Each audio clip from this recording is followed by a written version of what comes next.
Boa noite, eu me chamo Dean. Seja bem-vindo a mais uma noite nebulosa.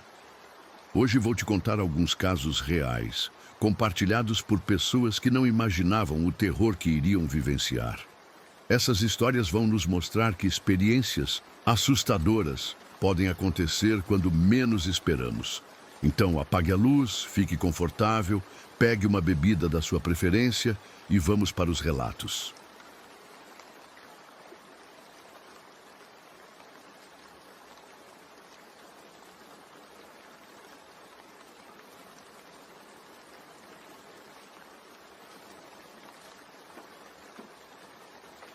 Trabalho como guia turístico no Parque Nacional Great Smoky Mountains há quase 8 anos. Conheço cada trilha, cada mirante, cada história do parque. Pelo menos era o que eu pensava até aquela manhã de novembro do ano passado. Era um dia atípico. Eu tinha sido chamado para guiar um pequeno grupo de pesquisadores que estavam documentando a vida selvagem no Vale de Cades Cove, uma área histórica e isolada no lado do Tennessee do parque. O grupo havia solicitado acesso antes do horário normal de abertura para fotografar animais no amanhecer, e eu fui designado para acompanhá-los. Chegamos ao local por volta das 5 da manhã. O céu ainda estava completamente escuro e uma névoa densa cobria todo o vale, algo comum na região, razão pela qual as montanhas são chamadas de Smoky, enfumaçadas. Estacionamos na entrada do loop de 11 quilômetros que circunda o vale, e os 3 pesquisadores começaram a preparar seus equipamentos. Enquanto esperávamos os primeiros raios de sol, notei algo estranho no comportamento dos animais. Normalmente, ao amanhecer, Cades Cove está viva com cervos pastando nos campos abertos, perus selvagens se movendo entre as árvores e, ocasionalmente, até mesmo ursos à distância. Mas naquela manhã, apesar de estarmos no local perfeito e na hora ideal, não havia sinal de vida selvagem. O silêncio era profundo, quase palpável. Estranho, comentei com o grupo. Nunca vi o vale tão quieto. Dr. Morgan, o líder do grupo, franziu o senho. Talvez tenha havido predadores por aqui recentemente. Ursos ou coiotes poderiam explicar a ausência de outros animais. Concordei, embora não estivesse totalmente convencido. Algo parecia errado. O ar estava pesado, não apenas com a névoa física, mas com uma espécie de tensão que eu nunca havia sentido antes. À medida que o sol começava a nascer, a névoa não se dissipou como normalmente acontece. Pelo contrário, parecia ficar mais densa em certas áreas, criando formações estranhas que se moviam de maneiras que pareciam contrariar o vento suave da manhã. Começamos a percorrer o loop lentamente em nosso veículo, parando ocasionalmente para que os pesquisadores pudessem montar equipamentos em locais estratégicos. Por volta das 7 da manhã, paramos perto de uma das antigas cabanas de colonos que pontilham o vale. Estruturas de madeira que datam do século XIX, preservadas como parte da história do parque.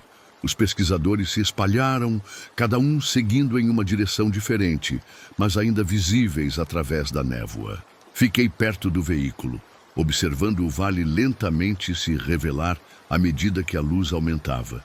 Foi quando ouvi um som baixo, quase como um gemido, vindo da floresta à minha direita. No início, pensei que fosse finalmente algum animal, talvez um urso. Mas então o som mudou, tornando-se mais articulado, quase como um assobio. "Alguém aí?" chamei, pensando que talvez fosse outro grupo de visitantes que havia conseguido entrar cedo, apesar das restrições. Nenhuma resposta. Apenas aquele mesmo som estranho, agora vindo de uma direção ligeiramente diferente, como se a fonte estivesse se movendo. Peguei meu rádio para contatar os guardas florestais na entrada principal do parque, mas só obtive estática. Tentei meu celular, sem sinal, o que não era incomum naquela parte remota do parque. Decidi caminhar até onde Dr. Morgan havia ido, para informá-lo sobre o som estranho. Enquanto me afastava do veículo, a névoa parecia se adensar ao meu redor, reduzindo a visibilidade para menos de 3 metros. Foi quando vi as pegadas, enormes, com mais de 45 centímetros de comprimento, impressas profundamente na lama macia perto da estrada. Tinham 5 dedos distintos, como pés humanos, mas o tamanho era simplesmente impossível para qualquer pessoa. Meu coração começou a bater mais forte. Em todos os meus anos no parque, nunca tinha visto nada parecido. Sabia que ursos deixavam pegadas que às vezes podiam parecer vagamente humanas, mas estas eram diferentes, demasiado definidas, demasiado humanoides.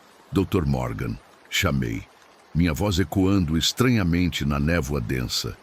Não houve resposta. Segui na direção, onde o havia visto pela última vez, mas a névoa era agora tão espessa que mal conseguia ver o chão à minha frente. Os sons continuavam, agora parecendo vir de todas as direções. Aqueles grunhidos e assobios estranhos. Foi quando senti aquela sensação inconfundível de estar sendo observado. Não apenas observado, mas estudado, analisado. Parei e girei lentamente, tentando penetrar a muralha branca da névoa ao meu redor. Por um breve instante, a névoa se moveu, formando uma espécie de corredor visual. E lá, a cerca de 15 metros de distância, estava uma figura, alta, muito mais alta do que qualquer ser humano que já vi. Devia ter pelo menos 2,70 metros, talvez 3 metros. Era difícil distinguir detalhes através da névoa, mas parecia estar coberta de pelo escuro. A silhueta era inequivocamente bípede, com braços longos que quase alcançavam os joelhos. Fiquei paralisado, incapaz de me mover ou gritar. A figura permaneceu imóvel por alguns segundos. Depois inclinou levemente a cabeça como se estivesse curioso. Então, em um movimento surpreendentemente ágil para algo tão grande, virou-se e desapareceu na névoa. No momento em que a figura desapareceu, a névoa ao meu redor pareceu se dissipar ligeiramente e ouvi as vozes dos pesquisadores, chamando meu nome. Aparentemente, eles também haviam se perdido na névoa e estavam tentando se reagrupar. Quando finalmente nos reunimos, perguntei se eles tinham visto ou ouvido algo em comum. Eles mencionaram a névoa estranha e a ausência de animais, mas nada sobre sons ou figuras misteriosas. Decidi não mencionar o que tinha visto. Quem acreditaria?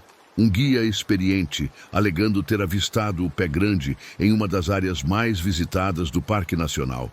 Seria ridicularizado. Possivelmente até perderia meu emprego. Continuamos nosso tour sem mais incidentes. À medida que a manhã avançava, a névoa finalmente se dissipou e alguns animais começaram a aparecer. Alguns cervos distantes, esquilos nervosos. Mas a sensação de que estávamos sendo observados nunca me abandonou completamente. Após o término do tour, voltei sozinho ao local onde tinha visto as pegadas.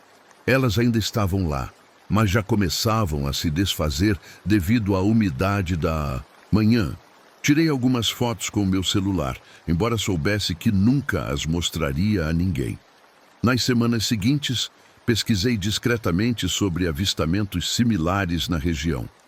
Descobri que Cades Cove tem uma longa história de relatos estranhos, sons inexplicáveis na névoa, sensações de ser observado, ocasionais vislumbres de criaturas altas e peludas. Os Cherokee, que viviam na região antes de serem forçados a sair no século XIX, tinham lendas sobre seres que eles chamavam de Nunnehi, espíritos das montanhas que poderiam aparecer como humanos gigantes cobertos de pelo. Continuo trabalhando como guia no parque. Continuo levando grupos para Cades Cove quase semanalmente, mas agora, quando a névoa desce espessa sobre o vale, sinto um arrepio familiar na espinha. Observo com mais atenção as sombras ao meu redor.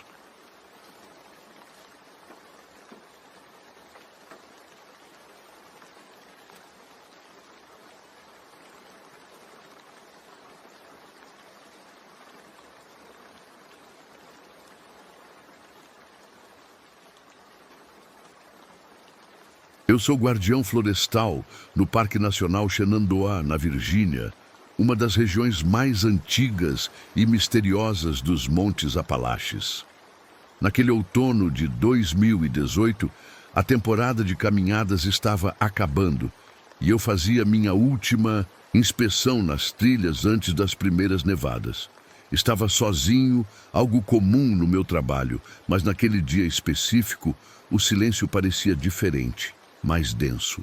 Os sons habituais da floresta, pássaros, pequenos animais correndo entre as folhas secas, tinham desaparecido completamente. Comecei a perceber algo estranho quando encontrei uma árvore de tamanho considerável quebrada ao meio, a cerca de 2 metros do chão. Não era um corte limpo de serra, nem parecia ter sido atingida por um raio. Era como se algo a tivesse simplesmente partido com força bruta. Um arrepio percorreu minha espinha. Em 20 anos como guardião, nunca tinha visto nada parecido. Talvez um urso, pensei, tentando me convencer. Mas sabia que nenhum urso da região seria capaz daquilo. Continuei caminhando, agora mais atento. O céu começava a escurecer mais cedo do que o normal, com nuvens pesadas se formando acima das copas das árvores. A temperatura caiu rapidamente. A sensação de estar sendo observado foi crescendo gradualmente. A princípio, apenas uma inquietação, vaga, como se algo estivesse errado. Depois, a convicção de que havia olhos me seguindo entre as árvores. Parei várias vezes, olhando ao redor, sem ver nada além das sombras cada vez mais alongadas da floresta. A cada passo que eu dava, ouvia galhos quebrando a distância, sempre na mesma direção que eu seguia, mas nunca perto o suficiente para identificar a fonte. Quando eu parava, o som também cessava. Quando retomava a caminhada, poucos segundos depois, os estalos recomeçavam. Está ficando escuro, preciso voltar. Decidi, tentando manter a calma. Foi quando notei um odor forte e desagradável, algo entre um animal morto e mofo úmido que parecia se intensificar a cada minuto. Apressei o passo. A trilha descia por um vale estreito com encostas íngremes dos dois lados. Um lugar perfeito para uma emboscada, pensei involuntariamente. O som de galhos quebrando ficou mais próximo, muito mais próximo. Não eram pequenos estalos agora, mas o barulho inconfundível de árvores jovens sendo dobradas e partidas. Algo grande se movia paralelamente à trilha, escondido pela vegetação densa, mas claramente acompanhando meu trajeto. Peguei meu rádio para chamar a base, mas só ouvi estática. A escuridão agora era quase completa, e minha lanterna mostrava apenas alguns metros à frente. Foi quando vi as pegadas. Não eram de urso, nem de qualquer animal que eu conhecesse. Enormes, com 5 dedos claramente marcados no solo úmido, medindo pelo menos 45 centímetros de comprimento. Pegadas humanas, mas impossíveis de serem humanas. O pânico finalmente me dominou quando ouvi um som que nunca esquecerei. Um grito profundo, meio rosnado, meio uivo, que ecoou pelo vale com uma força que fez as árvores estremecerem. Não era um som animal no sentido convencional. Havia algo quase consciente nele, como se fosse um aviso direcionado especificamente a mim. Comecei a correr, tropeçando nas raízes e pedras, enquanto ouvia a vegetação sendo violentamente afastada atrás de mim. O cheiro nauseante agora era quase insuportável. Em meu desespero, caí em uma pequena ravina, rolando por entre folhas e lama até parar em um pequeno córrego. Deitado ali, com a água gelada encharcando minhas roupas, fiquei completamente imóvel, mal ousando respirar. Através das árvores, vi uma silhueta enorme, facilmente com mais de 2,5 metros de altura, parada na borda da trilha. A escuridão não me permitia ver detalhes, apenas o contorno de algo que parecia humano na forma, mas completamente errado nas proporções. Ficou parado ali por vários minutos, como se farejasse o ar. Então, lentamente, virou-se e desapareceu na floresta, fazendo menos barulho do que seria possível para algo daquele tamanho. Esperei quase 1 hora antes de me mover, tremendo não apenas de frio, mas de um medo que nunca havia sentido antes. Usando o GPS, consegui encontrar um caminho alternativo de volta ao meu veículo. Relatei o incidente no dia seguinte, mas omiti os detalhes mais estranhos. Disse apenas que me perdi e caí na ravina. Os colegas encontraram as árvores quebradas e as pegadas, mas atribuíram tudo a um urso particularmente grande. Eu deixei que pensassem assim. Continuo trabalhando na mesma região, mas nunca mais faço inspeções sozinho. Nem fico na floresta depois do pôr do sol. Às vezes, em noites especialmente silenciosas, acordo sobressaltado, pensando ter ouvido aquele mesmo grito à distância.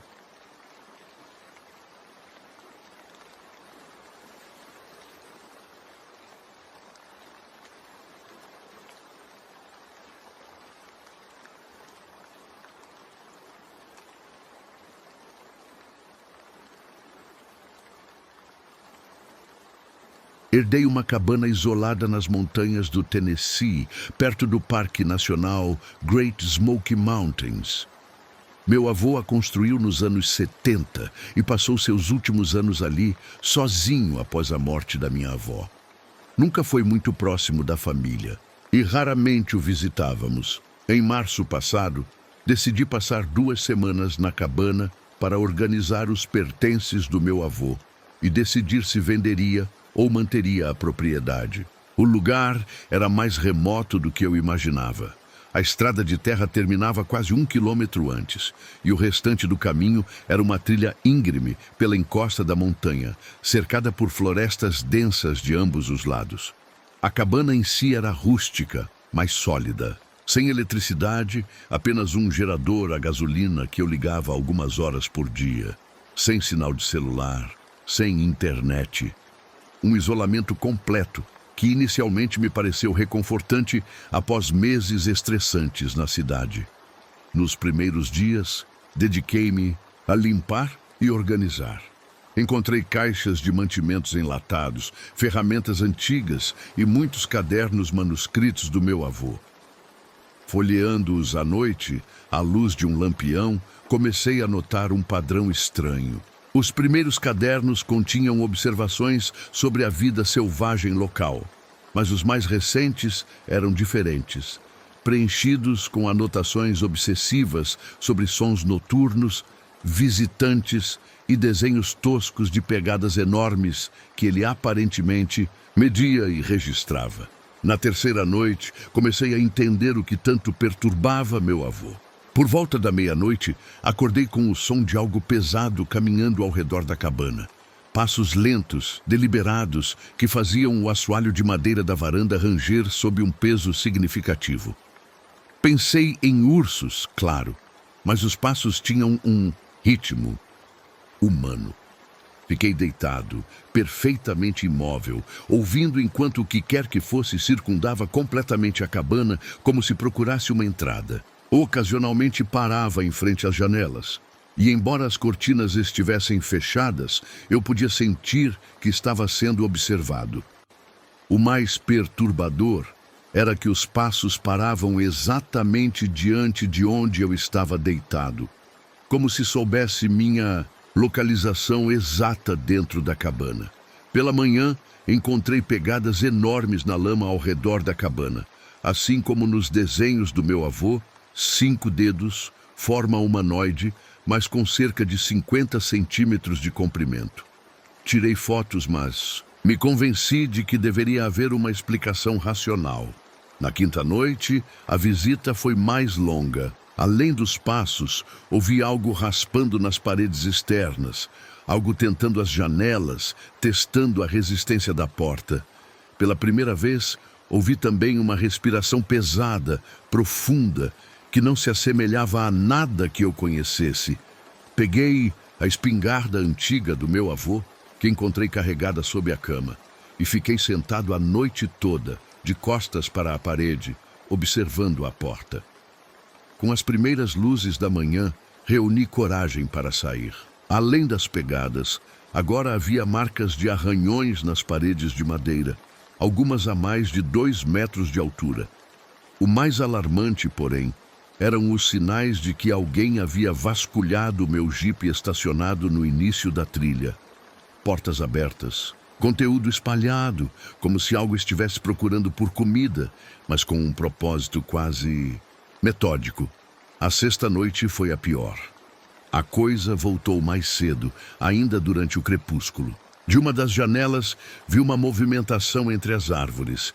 Não consegui distinguir detalhes, apenas a impressão de algo enorme, bípede e coberto de pelos escuros, se movendo com uma agilidade surpreendente para seu tamanho, desaparecendo rapidamente na vegetação quando percebeu que estava sendo observado. Durante a noite, os sons ao redor da cabana se intensificaram. Não era mais apenas um visitante, mas parecia haver vários deles, comunicando-se com sons baixos, quase inaudíveis, que mais sentia no peito do que ouvia com os ouvidos. Por volta das 3 da manhã, tudo ficou subitamente silencioso. O silêncio era tão absoluto que me senti temporariamente surdo. Então, a poucos metros da cabana, ouviu-se um grito que me gelou o sangue. Um lamento prolongado, profundo, que começou quase humano e terminou em algo completamente diferente, mais poderoso do que qualquer vocalização humana poderia ser. Na manhã seguinte, arrumei minhas coisas e parti. Enquanto descia a trilha em direção ao meu carro, tive a certeza absoluta de estar sendo seguido, observado a cada passo. Várias vezes parei e olhei para trás, sem ver nada além das árvores balançando suavemente na brisa da manhã. Vendi a cabana 3 semanas depois, sem nunca mais voltar lá. O comprador, um homem local acostumado com a região, riu quando mencionei vagamente os sons estranhos das montanhas. São apenas lendas, disse ele, histórias que os antigos contam para manter os forasteiros afastados. Mas à noite, especialmente, quando o vento sopra forte contra as janelas da minha casa na cidade, lembro-me daquele grito nas montanhas. E sei que o que quer que tenha emitido aquele som não era humano.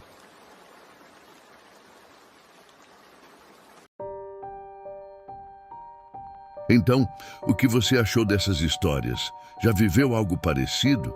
Me conta nos comentários. Aproveita também para dizer de onde você está ouvindo esses relatos. Quero saber até onde nossos pesadelos estão chegando. Se curtiu essa noite cheia de terror e mistérios, se inscreve no canal, deixa o like e ativa o sininho. Assim, você não perde nenhum especial, série exclusiva ou os vídeos diários aqui do canal. Deixe também sua sugestão para os próximos vídeos e até os próximos relatos.